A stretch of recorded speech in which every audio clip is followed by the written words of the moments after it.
Presented by Maithili Gaurav.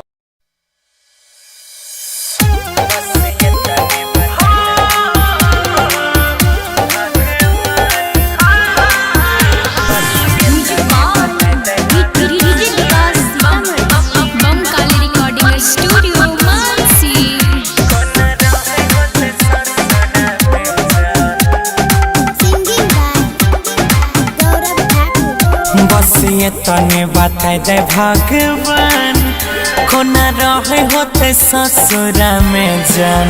बस ये तने बता दे भगवान कोना रहे होते ससुरा में जान। जे एको पल्ली रहे हमारा बिन हो खिसैया घरे ओकर कटते के न दिन होते घुंघटा में कनेक्ट जान। बस ये तने बता दे भगवान कोना रहे होते ससुरा में जान। बस ये तने बता दे भगवान कोना रहे होते ससुरा में जान।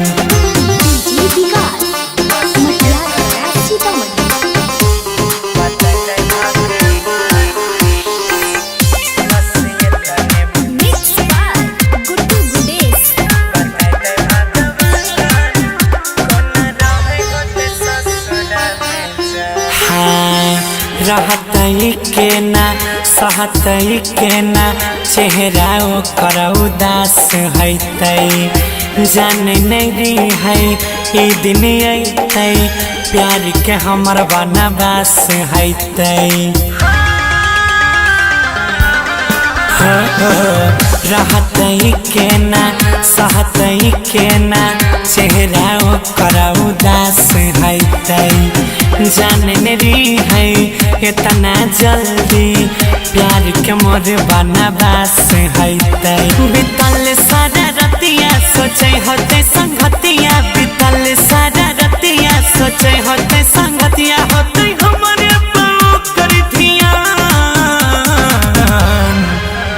बस ये तने बता दे भगवान कोना रहे होते ससुरा में जान। बस ये तने बता दे भगवान कोना रहे होते ससुरा में जान।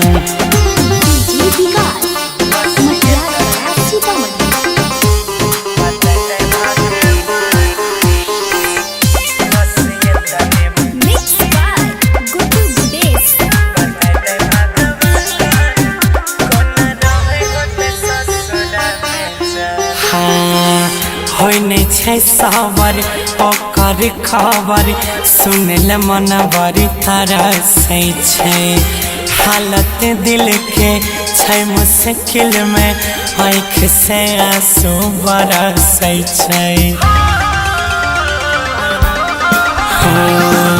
होइ छै ने सबर ओकर खबर सुनल मन तरसै छै। हालत दिल के छै मुश्किल में आँख से आंसू बरसै छै। मल्लिक रख सवा गौरव के संदेशवा गुड्डुआ गुड सवा गौरव के संदेश लागो ओकरा बिना सुनसान। बस ये तने बता दे भगवान कोना रहे होते ससुरा में जान। बस ये तने बता दे भगवान कोना रहे होते ससुरा में जान। बम काली रिकॉर्डिंग स्टूडियो मानसी।